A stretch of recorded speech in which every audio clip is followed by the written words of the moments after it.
Welcome to Endpoint Weekly, your trusted source for breaking down Microsoft endpoint updates and turning them into practical, real-world actions you can actually use. Every week, we cut through the noise of announcements, roadmaps, and documentation to explain not just what's new, but why it matters to your environment. In today's explainer, we're unpacking an article covering the BlackLotus threat and the upcoming 2026 secure boot crisis. At first glance, this update seems straightforward, but under the surface, it has some massive, meaningful implications for how we manage endpoints in production. So first, let's step back and answer a simple question. What is this update really about? Once we've grounded ourselves in the basics, we'll go deeper into why Microsoft made this change, what problem it's trying to solve, and how it compares to what we've been doing until now. Then we'll get into the practical side, how it works, prerequisites to watch for, configuration considerations, and how it fits within your broader endpoint strategy. Along the way, I'll also call out best practices, including a few gotchas that can save you hours of troubleshooting. And throughout the explainer, think about how each point relates to your own environment, whether you're managing thousands of endpoints or just getting started with a pilot group. By the end of this explainer, you'll have a clear understanding of what changed, why it's important, and what you might want to do next. If you find this kind of practical deep dive helpful, consider subscribing so you don't miss future explainers on Intune, Windows, Microsoft 365, automation, and real-world deployment. All right, let's dive into today's article and start breaking it down. Here is the operator's manual journey we're taking today. 1. The BlackLotus threat. 2. The 2026 certificate crisis. 3. The 4-stage mitigation. 4. Tracking and telemetry. 5. Real-world gotchas. And 6. Your deployment strategy.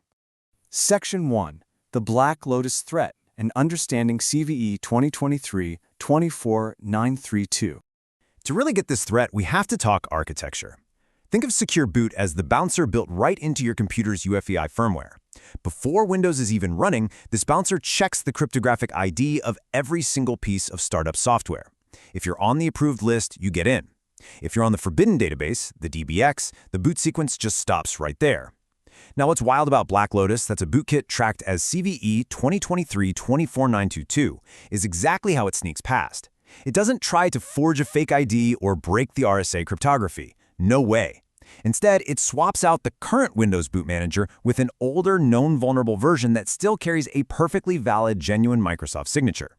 The bouncer sees a real ID and just waves it right through. And honestly, this brilliantly highlights why our old paradigm of endpoint security is effectively broken by this kind of exploit. You see, historically, we've relied heavily on the OS layer, things like EDR agents, hypervisor-protected code integrity, antivirus. But all those defenses load after Windows starts. The new reality? Firmware-level attacks. Because BlackLotus exploits the boot path underneath the OS, it grabs privileged control before your defenses even wake up. Once it's active, the bootkit explicitly kills OS-level security like BitLocker and Microsoft Defender before they can even initialize in memory. This is exactly why simply wiping and reinstalling Windows doesn't actually remove it. Moving on to Section 2, the 2026 certificate crisis and the ticking clock.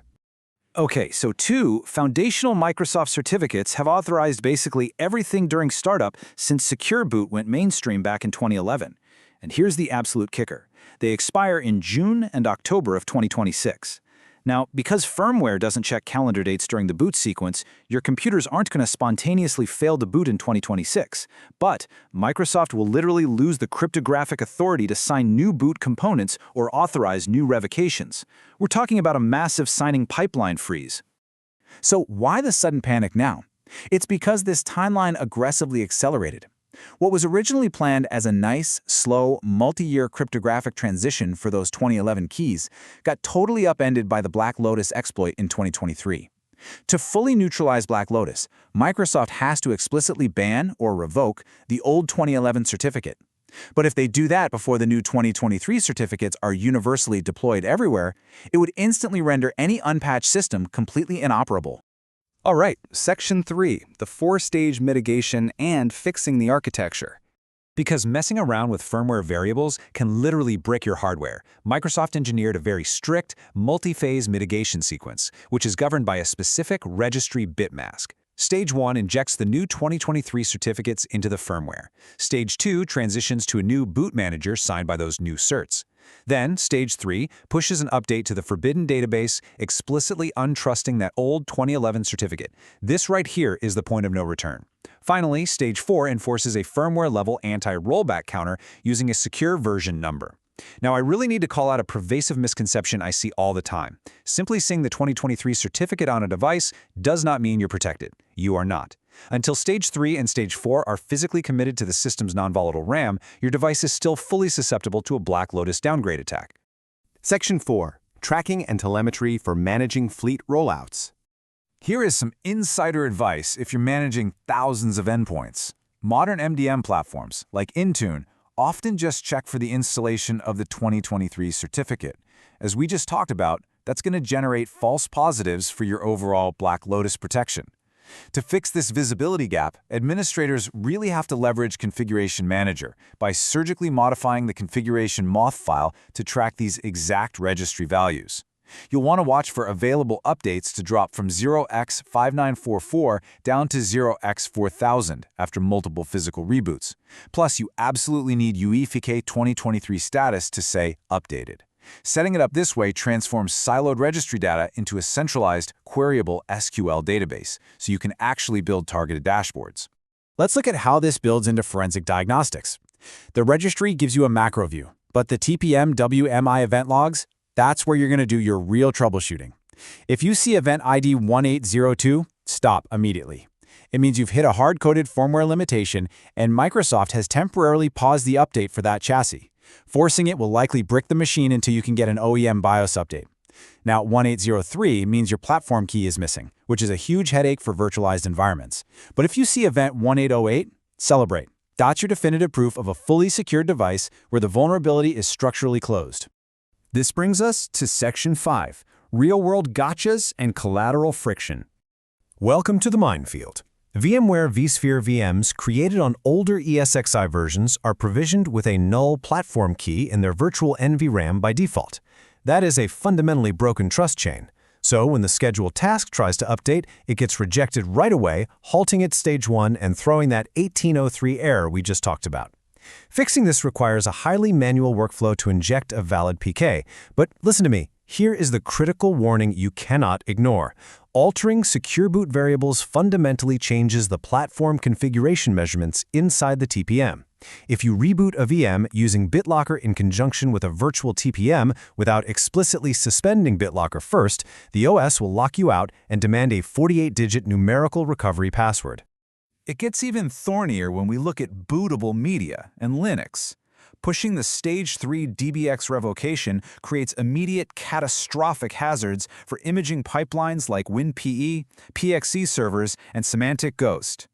Any bootable media relying on a bootloader signed before May 2023 will instantly fail to boot on a mitigated machine. You've got to update your boot images before enforcing Stage 3 across your fleet. And it's not just Windows. In dual boot environments, if Windows pushes a DBX update that entirely untrusts the 2011 certificate before your Linux distro has deployed a new 2023 signed shim, your Linux partition becomes immediately unbootable. That's a massive security policy violation right there. Finally, Section 6, your deployment strategy and the battle plan. The old paradigm of treating UEFI as a static, factory-provisioned setting is completely dead. You have to manage it as a dynamic, continuously serviced attack surface now. So what's the plan? First, manage your hardware lifecycle, identify OEM hardware stuck at event 1802 and deploy those BIOS updates or get them slated for replacement. Second, address virtualization remediation by carefully fixing those VMware null PK defects.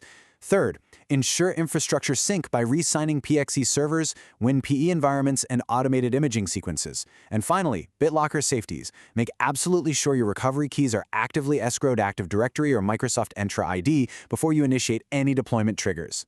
So, I leave you with this final thought. Are you ready to treat your UEFI as a dynamic attack surface, or is your infrastructure still relying on a 2011 bouncer? This transition isn't just an administrative checkbox. It's the structural closure of a critical architectural vulnerability that allows adversaries to operate with absolute impunity beneath the operating system. Reclaim the integrity of your boot process. Thank you for joining me for this deep dive, and I will see you in the next explainer.